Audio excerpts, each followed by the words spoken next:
Next time you're picking a president, think about you're hiring somebody for a job and ask better questions. One of the questions we need to hire today when we're wanting to pick our president or our governor is how they handle chaos based on what experience, not based on what they've said, based on what experience. What have they gotten done? What's their biggest accomplishment? How have they helped the economy? What do you want as a president?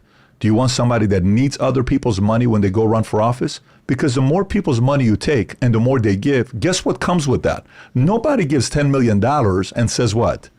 Yo, you know what? You don't owe me any favors, but here's $10 million.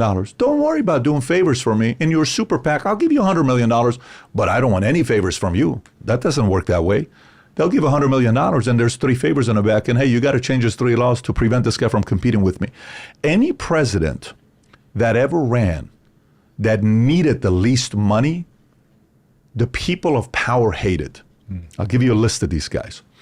John F. Kennedy. His father funded 40 or 50% the entire thing. And then people showed up, a big number. And by the way, he said, I'm willing to spend 100% of it. When he became president, who hated Kennedy's? It's a long list of people. Are you kidding me? The oil people. You got CIA. You got Federal Reserve. You want me to keep going? You know the story. You're a smart guy. There's a lot of people that didn't like that guy. Why? Because he didn't take money from anybody that they needed. They knew he could do it on his own. Reagan, his own financing. Okay? You go Trump, his own financing. You go Hillary Clinton, 100% other people's money. Biden, nearly 100% other people's money.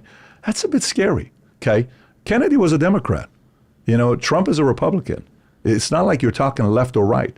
But maybe if, like, you probably know the story with Steve Jobs when he started Apple, when he started Pixar, right? He put $7 million of his own money into the company, okay? We're having a meeting yesterday with Dana White, a 2-hour meeting, nice meeting, and we're having a couple of the conversations about what could possibly happen, business dealings, all this other stuff. Guy comes to you. He says, Tom, we want to raise $10 million for this project we're working on. We're going to ask probably the same questions. 80% will be the same question, 20% is going to be different. But what do you want to know so far? Who's the management team? What's their past? What's their background? What's different about this? What's their blue ocean? Do they already have a technology? Is there an MVP? What kind of results do you have? How many transactions have you, like our app Connect? We've done nearly 10,000 transactions, 100,000 times this app's been downloaded. We have a revenue in the 7-figure mark. So we have a number to look at it. Now, I come ask you for $10 million. And you say, okay, what are you going to do with the $10 million? I tell you, oh, that $10 million, I'm going to take 5 off the table for myself. And then we're going to take the other 5, and I'm going to give myself a $500,000 a year salary, and we're going to pay this person this, and then the last $2 million that's left, we're going to put into technology. Are you giving that $10 million? No. Now watch this. What if I come to you and I say, Tom, here's a product. This is our proof. This is what we've done. This is our leadership team. Here's our salary we're paying ourselves right now. The $10 million we raised from you and your camp, I'm taking 0 salary. I don't want any salary, nothing. And I don't want to take a penny off the table. We're going to take that money to put into technology. You're probably more open to the idea of entertaining this. And if I finish up with the following thing and I tell you, by the way, Tom, I have put $6.8 million of my own money into Connect. You're not going to say 6.8, doesn't even want to take 6.8 right now of the money he put into business. He's willing to do it later on. He wants to put 100% in, and he doesn't want a salary, and he doesn't want to change the salary in the company. You're probably going to sit there and say, what's the risk for me? There isn't. Let's talk about it. Let's get lawyers involved. Let's look at the deck. Let's get deeper, et cetera, et cetera. If a president comes in and they're running and they say, I'm putting XYZ amount of my own money, that kind of gets my attention because you're risking your own capital as well. We have to start asking, what do you have involved that you could lose if this thing doesn't work out? You know, as an investor, we have to look at hiring our president and our governors in that way. We've not been trained that way. We've been trained to just, he's been 30 years in public service. Is that a good thing or a bad thing? Well, you know, 30 years in public service, we ought to give him respect. As a cop, cool. 30 years, I get it, respect. 30 years in the military, salute to you, sir. 30 years as a firefighter, that's a tough job. You've been 30 years as Congress. What have you done for the economy? Who's your funders? Who's giving you money? We have to ask better questions. Now, most people don't want that conversation to be taking place, But I think our interview process of whoever we pick that come with the policies that's leading to the catastrophes we're experiencing, we have to be a little bit more selective of the presidents and the governors we choose. Okay, so that circles back around to me. So I'm not a society guy. I don't think at the level of society. I think at the level of the individual. And if you fix the individual, then if you fix enough individuals, then suddenly you get a society that's high functioning. So to me, there's ultimately no difference between talking about what does an individual person need to do, and then how do you ask better questions? Because right now, if you tell people to ask better questions, they still aren't going to ask those questions. Even if you give them the questions to ask, they will not understand how to interpret the answer. To me, you have to build up what I call a frame of reference. So we all view the world from a certain frame of reference. And when you believe the world ought to be fair, when you believe that equity is the name of the game, not equality of opportunity, equity, that everybody gets the same on the other side, then those people are going to act a certain way, and they will feel right and they will feel justified because from their frame of reference, it all makes sense. If money is evil and everything has to be viewed through the lens of power, then all of a sudden their actions make sense. If you have a different worldview, let's say it's about freedom, capitalism, self-determination, then you're going to be viewing life through that lens. My question is there a right lens that you are like, hey, this is the thing that we ought to put forth, and this is what people ought to pursue? And I think the downstream effects of that will be that we elect better officials, so on and so forth. Let me ask this question. So let's have a little bit of a banter here, exchange. I like this. What causes a company to attract tens? Meaning, if you've read Steven Schwarzman's book, in it, he talks about how at one point, $30 billion guy, at one point, he realized it's all about hiring tens. Not nines, not eights, but hiring tens. But most people can't afford tens. When you read Reed Hastings, No Rules, they realize a 10 is the equivalent of 28s, okay? 110 is the same as 28s. Sounds about right. Sounds about right, okay. So what causes a company to attract tens? You want me to give you the breakdown? I want to hear from you. Yeah. Okay, so number one is going to be a mission that is bigger than whatever mission they have in their own life that they are very excited about. Next one is going to be that you're building something that is novel and is actually going to allow them to bring the full weight of their talent and intelligence to bear. So they're not retreading old stuff. This is really something new. Got it. The world actually wants the product. They are compensated well. They have a sense of ownership, autonomy, and they're surrounded by other tens. Okay, so compensated well. Did you say autonomy? Autonomy. Okay, yeah. and then last one was you're surrounded around other tens. Yes. Okay. I'm not going to ask you how many tens you have here because I don't want to cause a fight, but we won't go there surrounded by... It isn't all tens. Okay. I think yeah, even my team knows that. So when you look at this, compelling mission, novel, full, where we're going, what we're doing, world actually wants the product, compensated well, autonomy, surrounded by tens. To me, what does Blackstone do to get tens?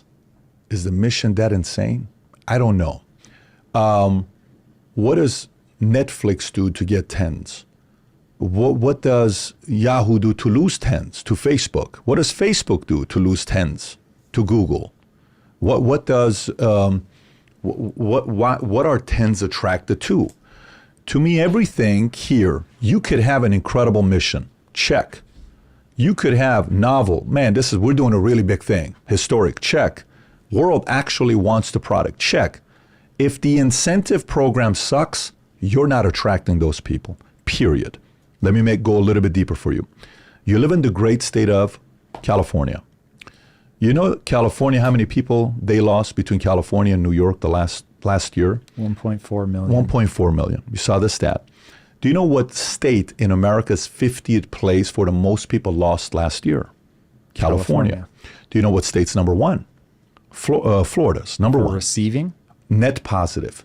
Net positive population growth, Florida's Over in number Texas. one. Texas number two. Then you got Carolinas. This just came out, by the way. A very interesting number for you to look at, because at the bottom is California, New York, Illinois. Okay. The economy is bigger in California. The economy is bigger in New York. The economy is bigger in a lot of different places. Why are they leaving? Because the incentive sucks. So if a state with better incentives is in place, like Florida, which means what? You keep your state taxes. If in Texas, you keep your state taxes. Tennessee, keep your state taxes. We'll figure it out. In California, why are gas prices in some places $7? Why are gas prices in certain places $5, $6? You got this gas tax on top of this gas tax on top. How come the other states don't have the gas tax? These are the incentive programs. Why did one of the biggest liberals in America that try to save the world, you really want to talk about climate change? No one probably did more good for climate change, like try to do good for climate change, than a guy named Elon Musk, who voted for Obama, who voted for all these guys, who voted for Hillary. And this guy moves to Austin, Texas. Why would he do that? Why did the guy who tried to legalize marijuana for the longest time, who said, I'm voting for Bernie Sanders, what is he doing moving to Texas? A guy named Joe Rogan. Why did 40,000 employees leave Toyota, go to Texas? Because of the incentive program. So where am I going with this? You and I are in the same place where everything starts off with you and I. Like, what do I control? What can I do about it, right? And as you get to a different level, I'm sure you've paid a lot of taxes. If I were to ask you about how much taxes you paid a lot of taxes for the money you've made. You guys build $1 billion company. When you have $1 billion company and you've taken money off the table multiple times, and you're doing it in this state, you could have your capital gains 23.8, but you got to add that 13.3 on top of it. So in your state, you get $200 million in the state of California, you're going to pay roughly $80 million in taxes. But you do that in Florida or Texas, you're going to pay $50 million in taxes. That $30 million stays in your pocket. Guess what? That's pretty attractive incentive-wise. Yep. What else when you look at it? You look at other people that want to live as well. The average person that's making 60 grand a year in California, dude, you have to live 80 miles away in Palmdale to be able to make it. And Palmdale's even getting expensive today, Quartz Hill. You got only a couple of pockets you can live to be able to survive with the kind of pay that this marketplace is paying you. So when I'm going back to the question and you said, well, what percentage of people are really going to be thinking about that question? This is the problem that we have. We think we have to win everybody over. We don't. We think we have to convert a 50% of the population. You don't. It's the 12% in the middle that run America. That's who runs America. You got 47% that's going to vote Democrat no matter what. You got 44% that's going to vote Republican no matter what. Then you have that middle, whatever that number is going to be that you're dealing with, maybe it's going to be 42, 44, then you got the libertarians, the green, all this other stuff. The independents and libertarians rule America. So if those guys who have the ability to have courage, to have a change of thought, and are neutrality, and are willing to accept alternative solutions, and they're able to reason, well, guess what? They watch a podcast like this and say, shit, this makes a lot of sense. We have to change the incentive. So what do? Either one, you say, I have no desire to get into politics, so how can I help? Okay, no problem. Go back somebody up that you can feel that they can do it and start recruiting people to run. Behind closed doors, I'm recruiting people to run. Like I'm talking to people and saying, you got a lot of values that people would love. I think you ought to consider it. Really? Yes, you ought to consider it. Oh, I never thought about that. I think you should think about that. Why don't you read these 3 books, see if it does anything to you. Why don't you go look at what the Bushes and the Kennedys had as a legacy. Their legacy was simple in their family. You make money first, you take care of your wife, you take care of your kids. They have enough money to not have to worry about anything. They're set for school and all that stuff. You set yourself up a little bit of retirement. If you want to make a little bit more money, go for it. But last but not least, you got to give back to the country that gave you this incredible life. How do you do it? Nonprofit, okay?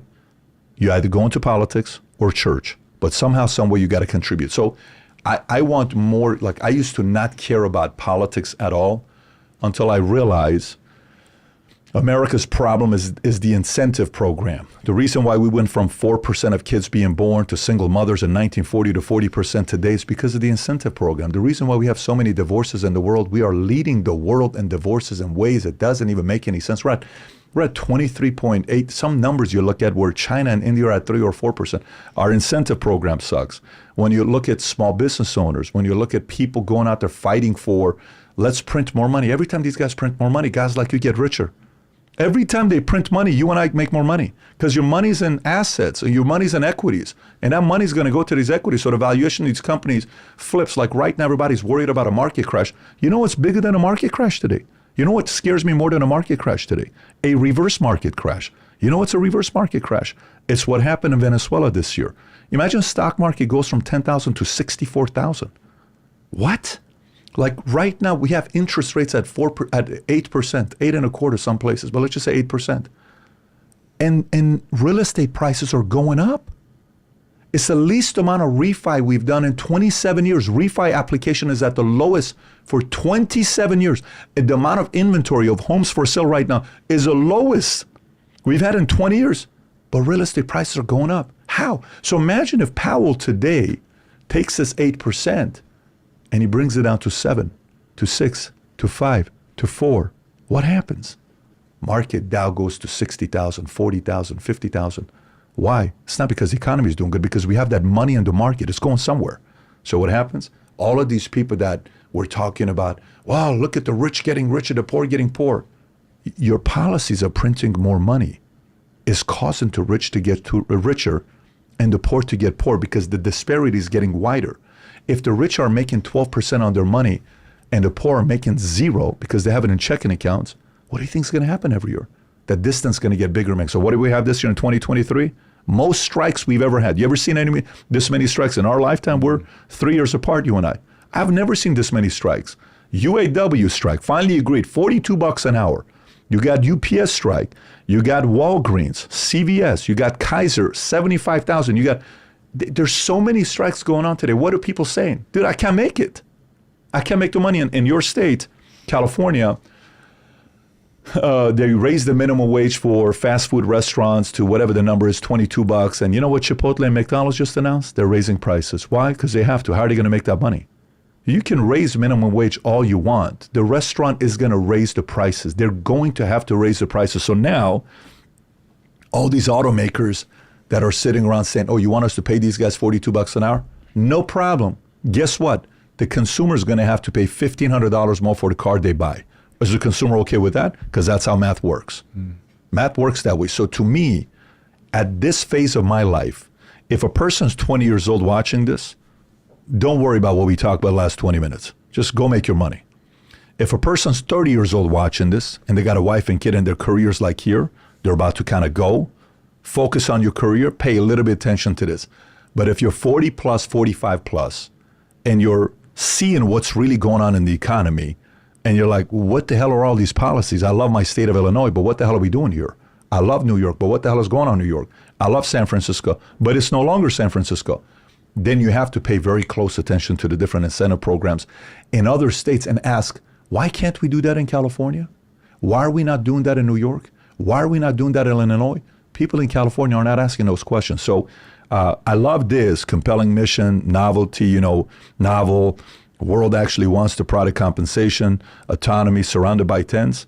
But at the basic, most simplest thing is our incentive program at the top of our U.S. government today. And by many states, absolutely sucks. If you like that clip, check out the full powerful episode here, and I'll see you there.